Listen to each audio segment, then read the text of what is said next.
감당하는 작은 예수의 삶을 온전히 살아내도록 주님께서 함께해 주시기를 간절히 빌고 원합니다. 내가 심긴 작은 세상을 복음으로 축복하고 내가 심긴 작은 세상과 예수님 사이에 다리 역할을 제대로 감당할 그러한 힘을, 그러한 은혜를, 믿음을, 물질을, 건강을 주님께서 허락해 주시기를 간절히 빌고 원합니다. 오늘도 우리가 모였습니다. 의미 있는 시간이 되도록 주님 함께 해주실 줄을 믿습니다. 우리가 마을 식구들 앞에서 그들을 섬겨나갈 때에 하늘로부터 특별한 권위와 권세와 은혜와 사랑을 부어주셔서 이들을 돌보기에 부족함이 없게 하시기를 원합니다. 우리가 아무것도 아닌 것 같은데 그것은 마귀의 속임수입니다. 우리는 하늘의 왕과 함께 일하는 왕의 동역자들입니다.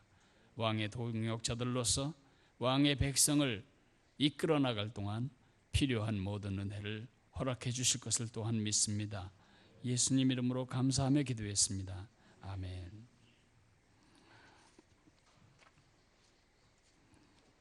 지난 주일 우리 오픈하우스에 수고들 많으셨습니다. 무슨 일이든지 오래되면 매너리즘에 걸리고 그 매너리즘 때문에 우리 스스로가 시시해져 버리는 일이 있는데 우리 오픈하우스가 그리 된 것 같아서 마음이 많이 안타깝긴 했습니다. 200명이 넘는 사람들이 태신자 이름을 내긴 했는데 22명 중에 21명이 왔고요. 21명 중에 결심 카드를 제대로 써낸 사람은 4사람밖에 없습니다. 그러나 이런 절차를 제대로 수행되도록 준비하지 못한 제가 큰 잘못이고 내년에는 뭔가 달라지는 오픈하우스를 해야 되겠다 이런 생각을 굳히게 되었습니다. 어쨌든 이 일에 수고해 주신 여러분 모두에게 감사의 말씀을 드리고 내년부터는 이런 식으로 가지는 않겠다 그 생각을 미리 말씀을 드립니다.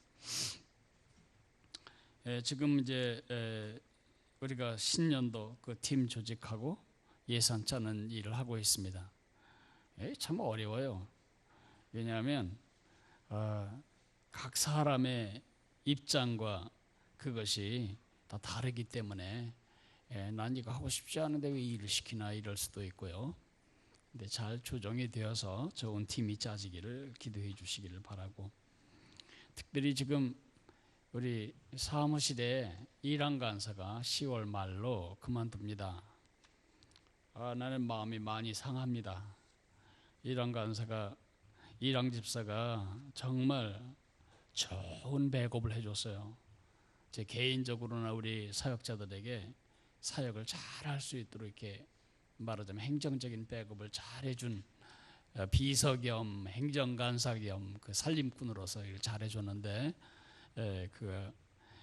자기의 또 생각과 꿈이 있어서 그만두는데 그 자리를 이어갈 사람이 필요해요. 단지 사무실에서 커피 끓이고 뭐 허첨을 주고 그런 일이 아닙니다. 이것은 준 사역자에 해당하는 일입니다. 그 일이 뒷받침이 안 되면 목회자들이 기도와 말씀을 전하는 일 대신에 행정적인 일에 대부분 시간을 써야 되기 때문에 그건 여러분 모두에게 손해입니다. 그러므로 좋은 행정간사, 사무실 사무간사가 주어지길 기도해 주세요. 그리고 새해에는 우리 이여경 전도사님이 사임하시기 때문에 영어부와 태아부와 아기학교를 맡을 사역자를 한 사람 지금 구하고 있는 중입니다.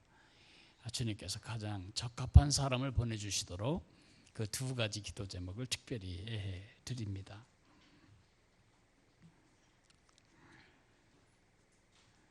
지난주에 저는 많이 부담스러웠어요. 왜냐하면 지난주에 우리 예상대로 교회를 처음 온 사람들도 있어요.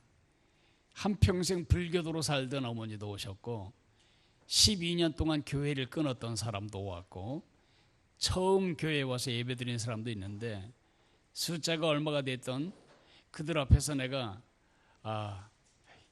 종말이 오고 예수님이 다시 오신다, 이 세상 끝에 대해서 선포하는 일이 마음이 편한 일은 아니죠, 그죠? 예수 안 믿는 사람들이 제일 두려워하는 게 이 죽음과 세상 끝인데 제가 그 문제를 가지고 접근을 했으니까요. 여러분, 누군가가 여러분에게 지옥에 대해서 묻는다면 절대로 그런 건 없다거나 아니면 그게 중요하지 않다거나 그렇게 말하시면 안 됩니다. 오히려 그런 얘기를 하면 그게 복음의 기회입니다. 제가 어느 책을 읽었나? 그런데 누구죠? 100주년 기념교회 이재철 목사님이 한 사람을 찾아갔는데 가서 당신은 죽게 됩니다. 그리고 죽으면 지옥에 갑니다. 가서 그랬다는 거예요. 그랬더니 화를 내면서 나 살려달라고 기도는 하지 않고 이제 이런 소리가 무슨 소리냐. 내가 지금 온 것은 당신이 지옥에 확실히 갈 건데 그 지옥에서 벗어날 길을 알려주기 위해서 지금 온 거라고. 복음을 전하는 그 용기를 제가 보고 이게 진짜 복음을 전하는 자세다. 있는 지옥을 없는 것으로 하거나 있는 심판을 없는 것으로 여기고 얘기하는 것은 마치 암에 걸린 사람에게 아스피린 주면서 진통제 주면서 괜찮을 거라고 말하는 것과 다르지 않아요. 암에 걸렸으면 수술을 해야죠. 그래야 살아나니까요.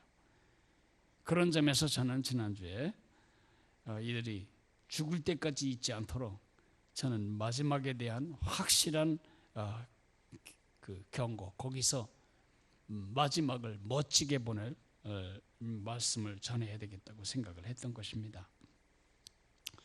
그러나 그것도 말의 설득력이 있지 않습니다. 여러분도 많은 설교를 듣지만 모든 설교가 다 가슴에 와서 박히는 건 아니에요.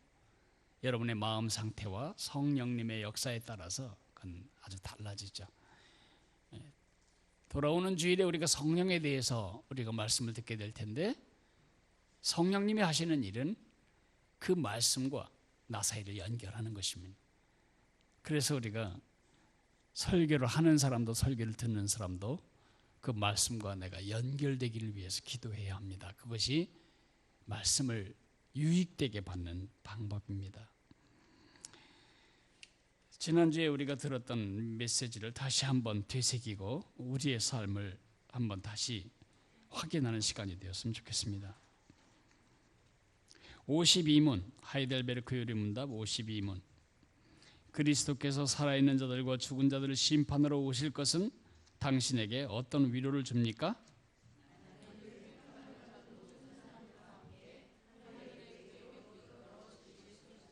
네, 아멘. 우리 데살로니가전서 4장 16절에서 18절의 근거로 해서 지난주에 선포된 메시지를 아주 요약해 놓은 것이 거기 기록되어 있는데, 오늘은 윤민경 집사님 좀 읽어주실래요?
그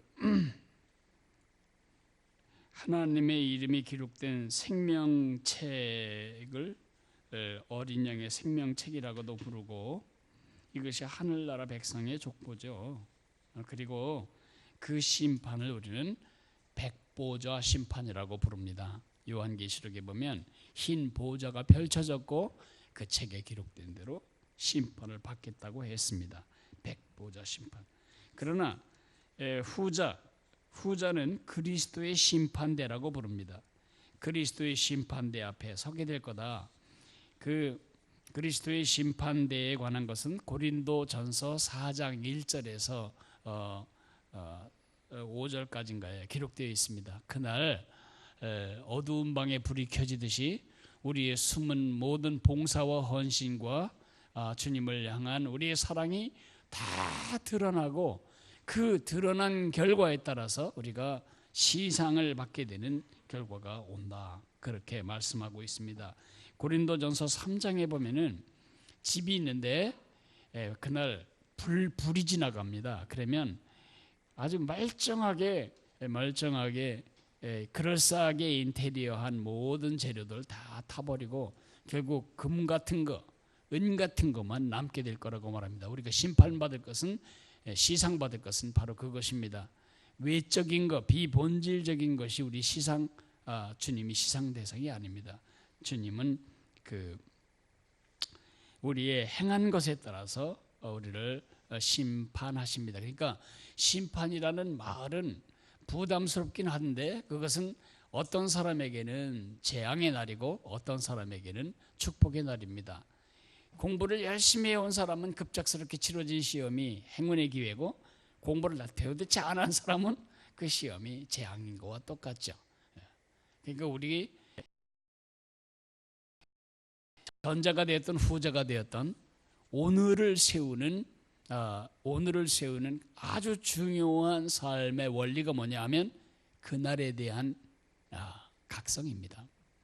늘 그날에 대한 의식이 있어야 합니다. 올림픽 선수촌에 있는 선수들은 늘 그날 올림픽 선수가 게임이 열린 그 날을 의식하며 오늘을 견디어가고 있습니다. 그죠? 지금 신림동 고시촌에 그 형제들은, 그 자매들은 그 고시가 있는 그 날을 향해서 오늘 삶을 절제하며 코피를 쏟아가며 준비하고 있는 것입니다. 우리 대학에 들어가는 형제들이 11월 우리 다음 7일인가요? 12일 그 날을 마음에 두고 열심히 준비하고 있습니다. 준비 안 된 사람은 지금 어떤 일을 원하냐 하면, 그 전날 병이라도 되게 걸려가지고 병원에 가면 이번에 시험 안 치를 텐데, 그러면 1년 동안 재수하면 실력이 생겨서 제대로 할 텐데, 그런 일은 없습니다. 여러분 자녀들 재수시킬 생각하지 마세요. 조금 약한 학교라도 그냥 가게 하세요. 한 다음에 편입을 하는 방법도 있고, 아니면 대학을 그렇게 그냥 편하게 다니고 대학원을 제대로 된 공부를 하면 됩니다.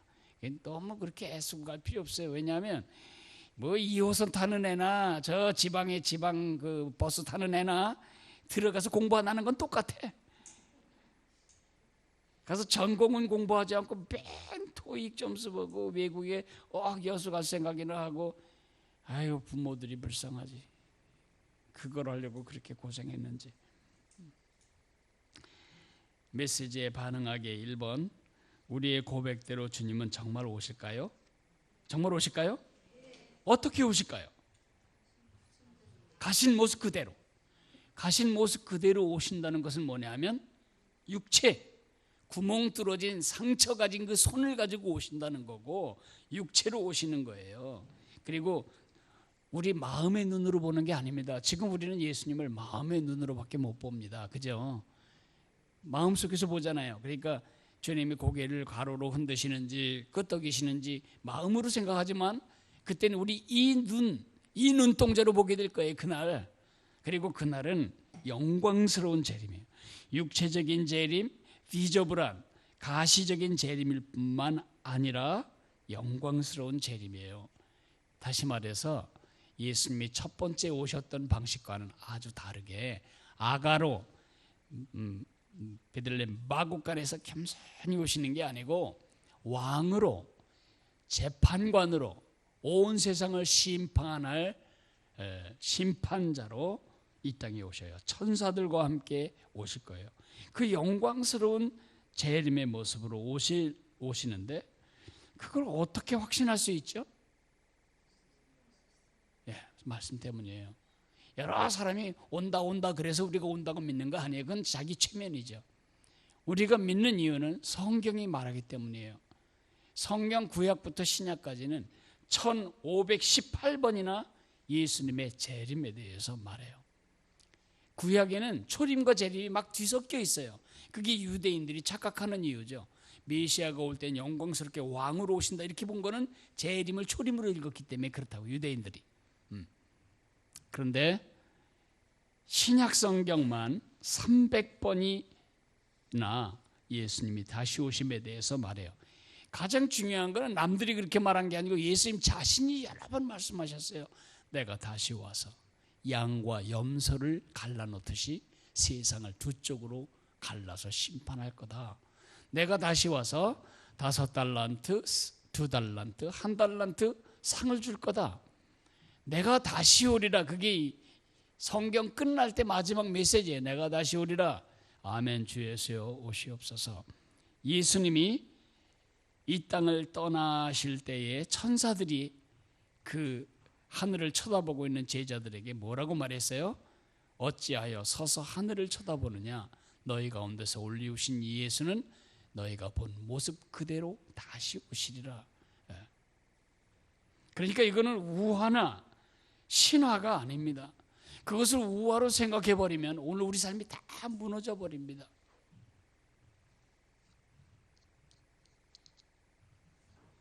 예수님의 재림을 얘기할 때에 사람들이 가장 관심이 있어 하는 질문은 언제 오는가? 그게 가장 큰 관심사예요.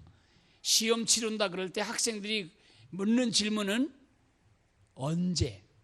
언제가 있으면 그로부터 3일 전까지 놀다가 그 시험 3일 전부터 공부해야 공부가 잘 돼요. 그거 참 이상하지? 왜 중간고사 다 알고 있는데 왜 3달 전부터는 안 되지? 그게 인간이에요. 그게 인간이에요. 그러니까 한번 생각해 보세요. 이제 시험 친다. 우리 이제 곧 시험 치른다. 늘 준비하고 있어라. 이런 얘기를 자꾸 한다면 무슨 뜻이에요? 그 날짜를 잊지 말라고 하는 게 아니고 준비해라. 준비해라. 그런 뜻이죠. 1518번을 성경이 그의 백성들에게 내가 다시 온다. 그렇게 말씀하실 때 13마디마다 한마디씩 신약 성경이 13마디마다 한마디씩 예수님의 재림을 얘기할 때는 그때가 언젠지를 얘기해 주기 위해서가 아니고 그때를 대비해서 오늘 어떻게 살아야 할지를 잊지 말라는 것입니다. 예수님의 재림의 가장 중요한 의미는 무엇일까요? 우리는 지금까지 예수님의 재림을 종교적으로 이해했어요. 그러니까 예수님이 오셔서 예수 믿는 사람은 하늘로 쏙 데려가고 예수 안 믿는 사람은 와서 심판해서 형벌에 처한다. 아닙니다. 예수님의 재림의 가장 중요한 관념은 지옥 아닙니다. 천국 아닙니다. 끝 아닙니다. 그건 완성입니다. 완성. 완성. 뭐의 완성일까요?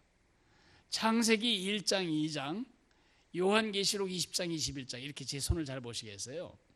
창세기 1장, 2장의 에덴 동산, 그리고 요한계시록 20장, 21장, 22장에 이르는 끝, 이 둘이 높이가 같다는 겁니다. 특징이 뭐죠? 공통점이 완전. 하나님이 만드신 세상은 완전했습니다. 관계도 모양도 영광스러움도 아름다움도 목적도 아주 완벽했습니다. 그런데 그 완벽한 세상이 지금 다 망가져 버렸어요. 네. 여러분이 새 차를 뽑아서 신나게 긍지 있게 가는데 다른 차가 와서 들이받고 여러분이 또 다른 차를 들이받아서 차가 폐차됐다면 바로 그런 상태. 완전한 세상이 망가졌어요. 그래서 다 망가졌어요. 인간이 망가지자 망가진 인간이 접촉하는 모든 게 다 망가지는 것입니다. 그렇죠. 병든 사람이 하나, 전염병이 심하게 걸린 사람이 돌아다니면 다 없는 거죠. 메르스처럼. 그러니까 인간이 들어가면 다 망가져요. 그 참 희한해요. 아름다운 숲도 인간이 들어가면 얼마 안 가서 과자 부스러기, 과자 봉지, 껌 조각, 깡통, 비닐, 팩 더러워져요. 근데 사람만 못 들어게 하면 한 4, 5년만 지나가면 숲이 다 살아납니다. 네, 우리 인간이 망가지면서 인간이 다스릴 모든 영역이 다 망가지는 거예요. 그러니까 지금 우리가 사는 보이는 세상, 보이지 않는 모든 세상은 전부 지금 탄식해요. 어느 날을 탄식하죠? 예수님이 다시 오실 날을 탄식해요. 로마서 8장에 이렇게 말하고 있어요. 피조물이 고대하는 바는 하나님의 아들들이 나타나는 것이니, 그 재림을 말해요. 피조물이 허무한데 굴복하는 것은 자기 뜻이 아니오 오직 굴복해 하시는 이로 말미암음이라. 그 바라는 것은 피조물도 썩어짐의 종노릇 앉아서 해방되어 하나님의 영광의 자유에, 하나님의 자녀의 영광의 자유에 이르는 것이라. 하나님의 아들들의 영광의 자유에 이르는 것이라. 그 완성이 일은 시작됐어요. 마귀의 지배는 물러가고 하나님의 지배 통치가 예수님이 오심으로 시작이 되는데, 그 하나님의 나라, 하나님의 다스림은 이미 시작이 되었어요. already 이미 시작되었어요. 여러분 속에도 시작되었어요. 그죠? 하나님이 여러분의 마음과 생각을 다스리시잖아요. 그런데 완성은 아니에요. 아직도 예적 근성이 남아있고 고집이 남아있고 내가 하고 싶은 대로 하고 싶고, 그건 완성이 아니에요. 근데 어느 날 이것이 에덴 동산의 그 완전함으로 완전 회복되는 완성의 날이 온다는 것입니다. 그 완성의 날이 바로 예수님이 이 땅에 오시는 날입니다. 예수님의 재림의 가장 중요한 의미는 완성입니다. 우리가 세상이 썩고 병들고 싸우고, 그래도 우리가 좌절하지 않는 이유는 뭐냐 하면, 언젠간 이 악한 세상이 죽음도 없고 상함도 없고 아픈 것도 없고 그리고 서로 해하는 것도 없는 완벽한 새하늘과 새 땅에 완전한 통치, 주님의 완성의 날이 있다는 것을 믿기 때문입니다. 그날에 아이들이 독사굴에 손을 넣어도 물지 않고 어린 양과 사자가 함께 안고 장난치며 뒹구는 이런 에덴 동산의 완벽한 회복이 이루어지는 것입니다. 제가 몇 주 전에 그 감을 심으면 고염이 되는 이 열성도 다 땅이 저주받은 것 때문에 오는 것입니다. 천국에서는 그런 일이 없을 것입니다. 새하늘과 새 땅은 그러지 않을 것입니다. 그러나 매우 미안하지만 그 완성의 날이 모든 사람에게 축복과 기쁨의 날이 되지는 않는다는 것입니다. 왜냐하면 주님이 세상을 심판하실 날이기 때문입니다. 그 완성의 날은 심판의 날이기도 합니다. 그 심판의 날, 심판의 대상이 될 사람들이 어떻게 준비했느냐에 따라서 그날은 축복의 날이 될 수도 있고, 그날은 가장 슬픈 파멸의 날이 될 수도 있습니다. 그 영광스러운 날에 대해서 대비하라고 여러 번 말씀하시는 것은 그 날에 비달해서 오늘의 삶을 세우는 힘 얻으라는 것입니다. 심판을 의식하는 것입니다. 결과를 의식하는 삶을 세워가라는 것입니다. 그 결과가 5번에 나옵니다.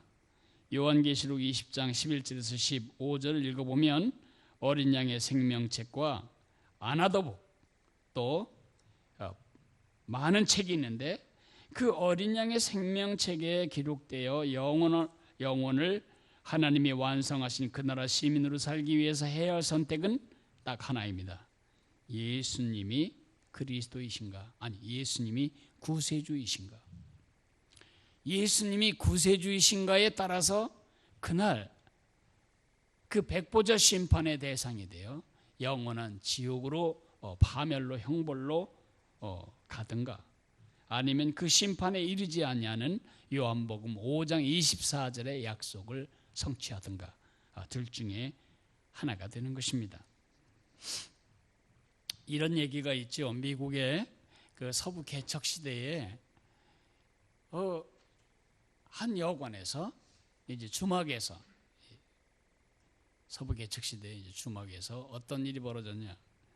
말 한 마리가 수레, 뭐라고 그러지? 수레라고 한 거라고? 마차를 끌은 채 막 미친 듯이 질주하는 거예요. 도망가느라고. 그런데 그 안에 아이 하나가 타고 있었어요. 한 사람이 그 아이가 저러다가는 떨어져 죽거나 말굽에 밟히거나 그럴 생각이 있을 것 같아서 목숨 걸고 뛰어가서 말을 잡았고 말을 이제 진정시켰어요. 그리고 아이를 건져줬어요.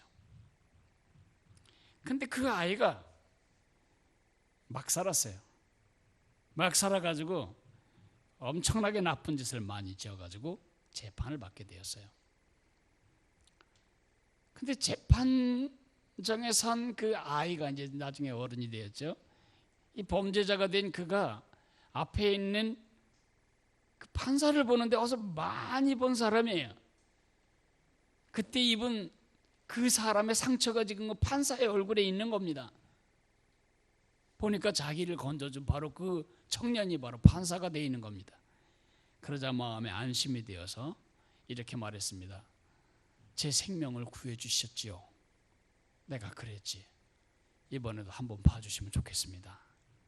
그러자 이 판사가 말합니다. 그때 나는 너의 구세주로, 구원자로 있었지만 지금은 내가 너의 심판자로 있다. 예수님이 이 땅에 오실 때 그럴 것입니다. 예수님이 이 땅에 오실 때에 내가 구원자로 얼마나 많은 네 친구들을 보내고 얼마나 많은 목사들을 보내고 얼마나 많은 서적과 성경을 통해서 내가 구세주고 이날 심판이 있다는 걸 알려주었냐.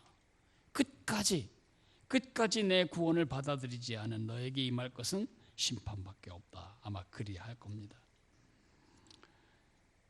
그러니까 우리 예수님을 구세주로 믿는 사람, 하나님의 자녀들은 심판에 이르지 않습니다.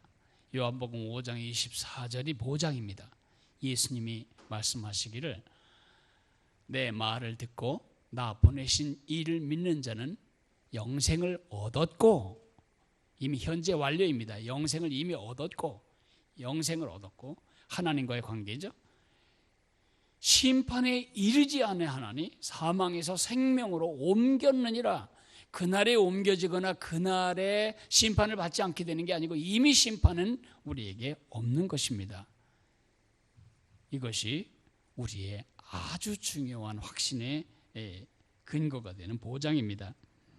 그러나 우리가 받아야 할 심판대가 하나 있습니다. 그게 6번입니다. 그날 그리스도의 심판대 앞에서 책들이 펴지고 그 책에 기록된 대로 영광스러운 상급을 받게 될 것입니다. 오늘 우리가 선택해야 할 것은 무엇일까? 그 심판대, 그리스도의 심판대는 엄격하게 말하면 상을 어떻게 줄까를 가리는 심판대입니다.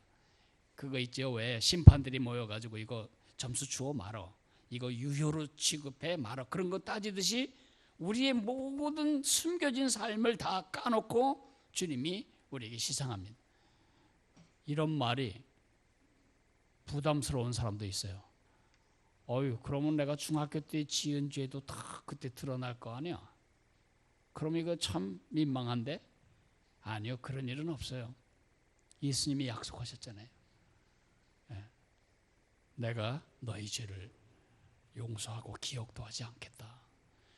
우리가 주님께 지었던 죄를 고백하고 완전히 돌이켰다면 그 죄에 대한 책임을 더 이상 묻지 않아요. 그건 예수님이 십자가에서 이미 끝내버리신 거니까요.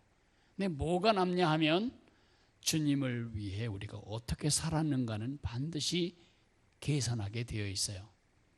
죄의 책임이 아니고 사명에 대한 책임을 주님께서 물으신다는 겁니다.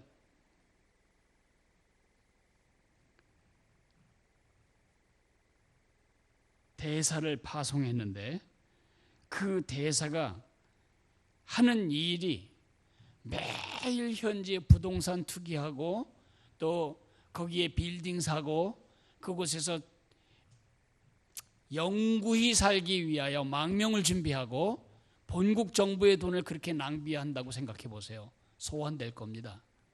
소환되었을 때에 그를 심판할 심판의 근거는 뭐죠? 집을 얼마나 샀나, 돈을 얼마나 낭비했나, 그게 아니에요. 얼마나 보낸 뜻을 성취했는가. 그게 대사를 평가하는 기준이죠. 얼마나 그 나라와 이 나라 사이를 연결했는가, 그게 가장 중요한 평가의 기준이 되지 않겠어요? 우리는 이 땅에서 부름받았지만은 다시 이 땅으로 보내진 사람들입니다. 이 보냄을 받았다는 것이 영어로 미션입니다. 보내다, 미션. 우리가 선교사 그럼 미셔너리라고 그러는데 태국에 가 있으면 미셔너리고 지금 여러분 집에서 하는 여러분은 미셔너리가 아니다 이 생각하는 것 때문에 우리가 많이 망가져 버렸어요. 우린 종류만 다를 뿐이 다 미셔너리예요. 태국에 가 있든 이웃집에 가 있든 우리 직장에 가 있든 우리 전부 미셔너리예요. 우리에게 주어진 미션이 뭐예요? 예수님과 세상 사이를 연결하는 것입니다.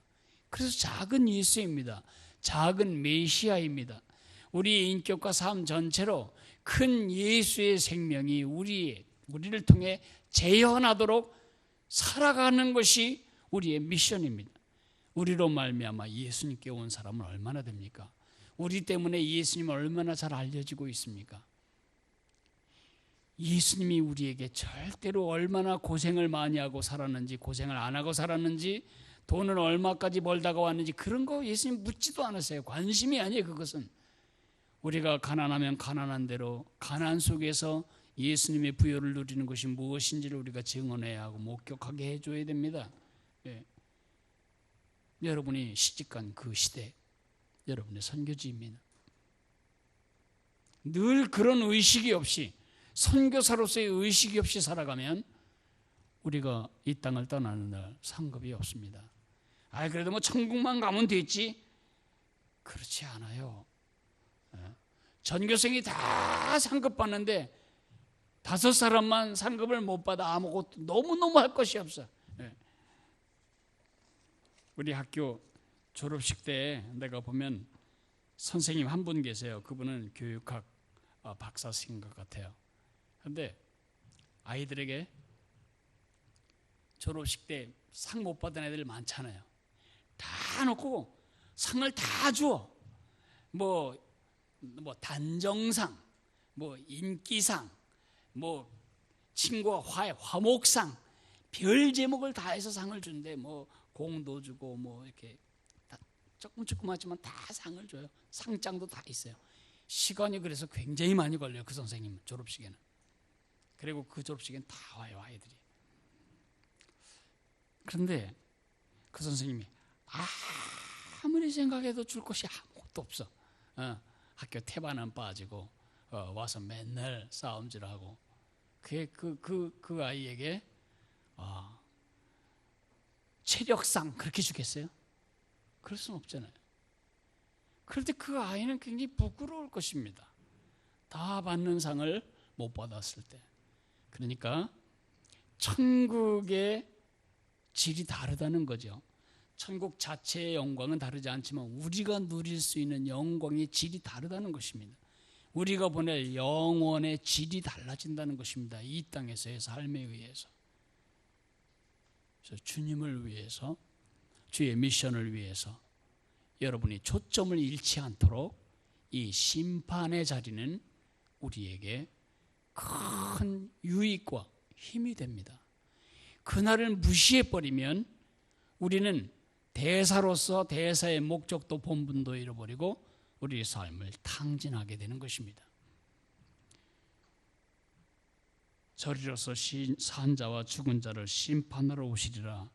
이 말씀은 절대 가벼운 마음으로 할 수 없는 우리의 고백일 뿐만 아니라 오늘 우리의 삶의 가치를 창출하는 위대한 동기를 주는 메시지입니다. 죄를 짓고 싶을 때, 죄가 나를 유혹할 때, 이 순간 내가 이 세상을 떠나 주님 앞에 가서 보고한다고 하면 생각해 보세요. 어떻게 달라지겠나? 여러분이 남 모르게 주님을 위해 속상해 한 거, 주님을 위해 손해본 거, 주님을 위해 애쓴 수고, 주님을 위해 흘린 눈물, 사람은 모르지만 예수님은 다 기록해 놓고 있습니다. 그 책에. 그것이 우리가 오늘 주님을 섬기는 동기이고 원리입니다. 교회 안에서 어떤 일이 주어질 때 이거는 진짜 나를 멸시하는 거다. 내가 그래도 뭐까지 했는데 결국 나한테 이렇게밖에 안 하나. 그런 생각들은 다 옳지 않아요. 예. 우리가 주어진 삶이 무엇이든 간에 그 안에서 성실한 충성을 훈련하기 위해 하나님께서 어떤 때는 나에게 맞지 않는 일을 주시기도 해요. 그럴 때 그냥 아멘으로 섬기다 보면 그게 여러분이 생각지도 못하고 알지도 못했던 은사를 개발하는 기회가 됩니다. 맨날 내가 원하는 거 편한 일만 하면 은사가 다 사장이 됩니다. 개발되어야 할 은사는 언제 개발되냐 하면 일을 하면서 개발됩니다. 언제나 그날에 주님의 그리스도의 심판대에 비달해서 오늘의 삶을 가정에서, 교회 안에서, 또 사회 안에서 살아가는 여러분이 되시기를 축복합니다. 우리 기도하겠습니다.